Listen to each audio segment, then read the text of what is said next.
बिस्मिल्लाहिर्रहमानिर्रहीम। अस्सलाम वालेकुम। मैं मुदस्सिर शाही एडवोकेट और आप देख रहे हैं लीगल इश्यूज़। आज जो लीगल इशू डिस्कस करेंगे वो ये है कि इलेक्शन एक्ट 2017, इलेक्शन एक्ट के अंदर कवानीन लिखे हुए हैं कि इलेक्शन से मुतल्लिक़, मिसाल के तौर पर आजकल जो शोर होगा आप देख रहे हैं पूरे मुल्क के अंदर ही कि जहाँ पर इलेक्शन हुआ तो लोग अक्सर ये शिकायत कर रहे हैं। कुछ लोग तो इस चीज़ पे शिकायत करते हैं कि जनाब जहाँ पे हमारे प्रिजाइडिंग ऑफिसर बैठे हुए थे, जहाँ पोलिंग हो रही थी, इलेक्शन वोट कास्ट किए जा रहे थे इलेक्शन में, उधर कुछ मसला हुआ। बहरहाल ये चीज़ें कम है। ज़्यादा लोगों को इतराज़ इस चीज़ पे है कि नहीं, हमारे हलके में, हमारे इलाके में जहाँ पे वोट कास्ट हो रहे थे वहाँ ठीक हुए, लेकिन आगे फिर सारे इलाकों से जमा करके एक स्पेसिफिक जगह पे जहाँ पे रिटर्निंग ऑफिसर के पास जमा किए गए, वहाँ पर क्या इन सारे रिज़ल्ट्स को इकट्ठा किया जाता है। किसी एमपीए के रिज़ल्ट को, किसी एमएनए के रिज़ल्ट को, सारी यानी तहसील लेवल पे आप कह सकते हैं, उसको जमा किया जाता है। तो ये प्रिजाइडिंग ऑफिसर ने उधर इलेक्शन करवा दिया, सारा जो भी रिज़ल्ट था पोलिंग एजेंट्स की मौजूदगी में सारा करके फॉर्म 45 उनको दे दिए। फिर ले जा के सारा रिज़ल्ट जो आपके बैलेट पेपर से, फिर आपके जो फाइनल रिज़ल्ट से सारा कुछ वो सामान उठाया और चल दिए। वहाँ से चल के गए कहाँ, वो पहुँचे रिटर्निंग ऑफिसर के पास। सब लोग अपने अपने थैले पकड़े हुए हैं और वो जनाब रिटर्निंग ऑफिसर के पास, रिटर्निंग ऑफिसर ने सबसे वो कलेक्ट किया सेक्शन इलेक्शन एक्ट 2017, उसका सेक्शन 92 कहता है कि फिर रिटर्निंग ऑफिसर के पास जब सारे रिजल्ट्स आ जाएंगे तो इसने इकट्ठे करके तो उनको फिर जमा करना है। अच्छा जी, फ़लाँ इलाके से इतने वोट, इतने रिजेक्ट हुए, ये हुआ, हिसाब किताब करके। और ये हिसाब किताब जब करेगा रिटर्निंग ऑफिसर, उसके लिए 92 सेक्शन कहता है कि उसके लिए ज़रूरी है कि इलेक्शन का जो कैंडिडेट उम्मीदवार है उसका होना, या अगर वो अवेलेबल नहीं है तो उसका कोई इलेक्शन एजेंट जिसे वो मुकर्रर करे उसका होना ज़रूरी है, या तीसरी चीज़ कि उसका कोई नुमाइंदा उसकी तरफ से जो वो मुंतखब करे वो उधर मौजूद हो।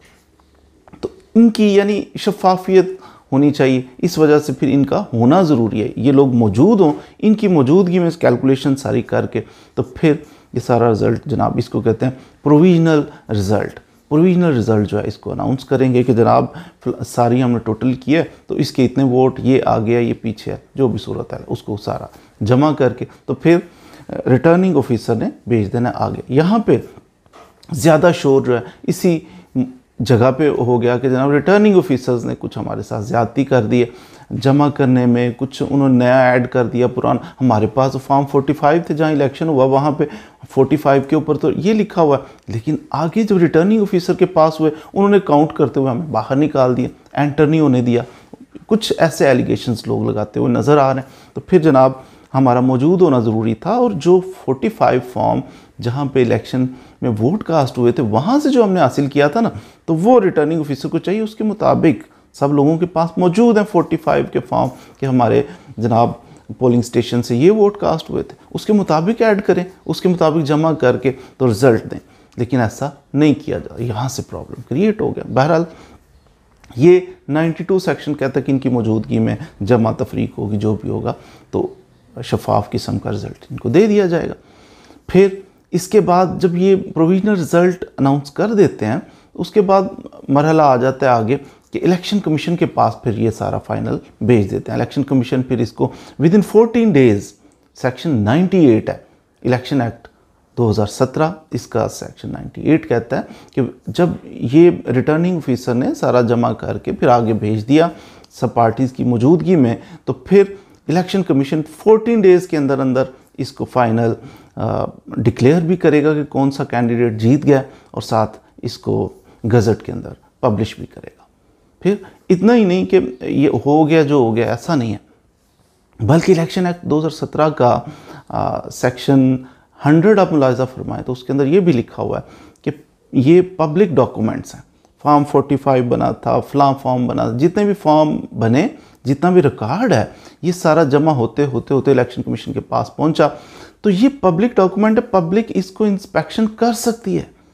कोई वोटर कहता है कि जनाब मैं चेक करना चाहता हूँ कि फॉर्म 45 के अंदर फ़लाँ इलाके का रिज़ल्ट क्या था, मैं देखना चाहता हूँ, तो वो जाए इलेक्शन कमीशन के पास दरख्वास्त दे, कोई 10 रुपये की टिकट लगेगी उसके ऊपर, तो दरख्वास्त दे के तो फिर वो उसकी कापी ले सकता है कि फॉर्म 45 फ़लाँ इलाके का जो है उसका क्या रिज़ल्ट इन्होंने इधर अपने पास रखा हुआ है। कहते हैं फ़लाँ जीत गया है, कैसे जीता है हम भी तो देखें। तो ये कानून की बात मैं अर्ज़ कर रहा हूँ। आई डोंट नो कानून के ऊपर इम्प्लीमेंट कितना होता है, लेकिन कानून ये कहता है कि कोई भी पब्लिक में से उठ के जाके उसका राइट है कि वो देख सकता है कि इस इलाके के अंदर कितने वोट कास्ट हुए थे, कौन जीता था, कौन हारा था, कितने ख़राब हो गए थे। तो ये सारी चीज़ें उसके पेश नज़र होंगी, वो जाके उसकी कापी ले सकते हैं, मुसद्दका कापी मिल सकती है।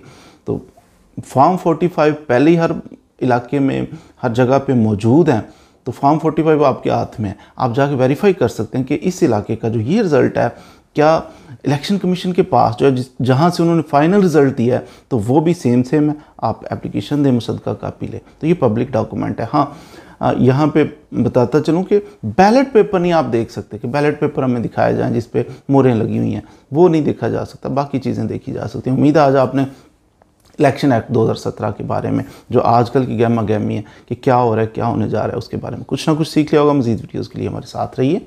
Thank you very much.